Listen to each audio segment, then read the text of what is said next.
Welcome back to Crisis Communication and Reputation Management. In our last episode, we dove deep into managing digital and social media in a crisis. Today's episode adds a critical and sometimes overlooked dimension: legal considerations. That's right. In the middle of a crisis, emotions run high, pressure is intense, and the instinct to respond quickly can lead to mistakes. Legal missteps, especially in public communication, can have long-term consequences. And they're not just about lawsuits. Legal implications can affect regulatory relationships, shareholder trust, and even criminal liability.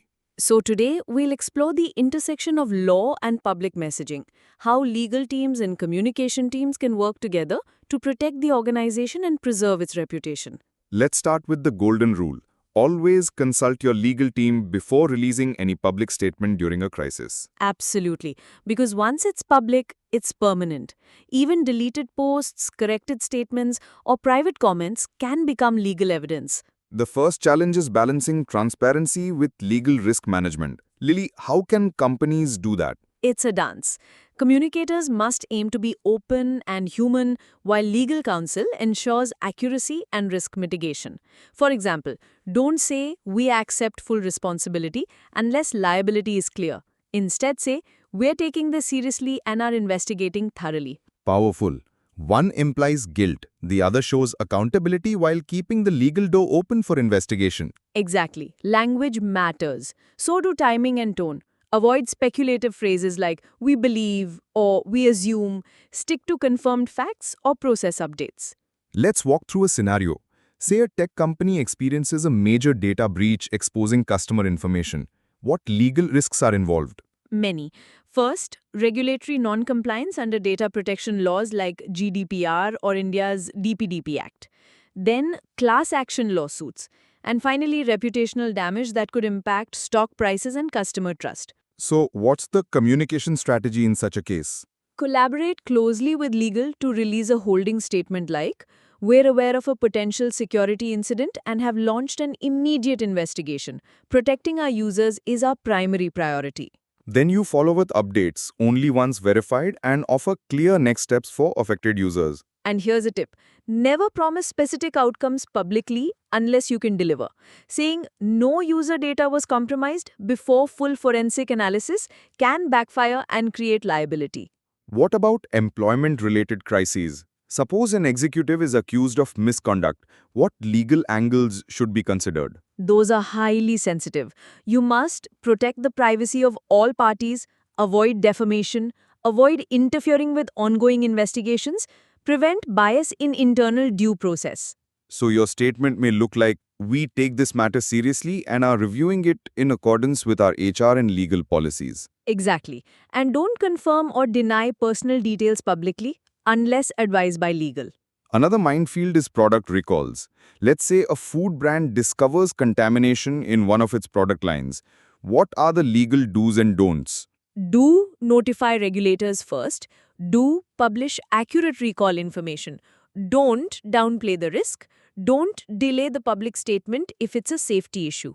And in your communication, be careful not to assign blame prematurely. Focus on customer safety and the recall procedure. Here's where having pre-vetted legal templates for different types of crises helps a lot. You save time and reduce risk. Let's touch on internal leaks. If a whistleblower goes to the press, how should legal and communication teams respond? First, listen. Don't retaliate. Then, review the claim legally. Your statement should avoid naming individuals and focus on policy compliance. We are committed to ethical conduct and are reviewing this matter thoroughly. So never say this is false unless legal has validated it, and never call the whistleblower disgruntled in a public statement. Correct. Even internal emails are discoverable in court. Choose your words with care, even behind closed doors. What about crisis interviews or press briefings? Should legal teams be present? Ideally, yes, or at least brief the spokesperson in advance on legal red lines.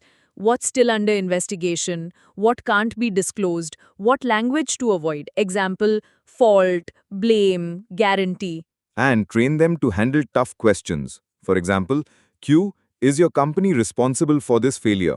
Answer, we are actively investigating and taking steps to resolve the issue. That's neutral, responsible, and legally sound.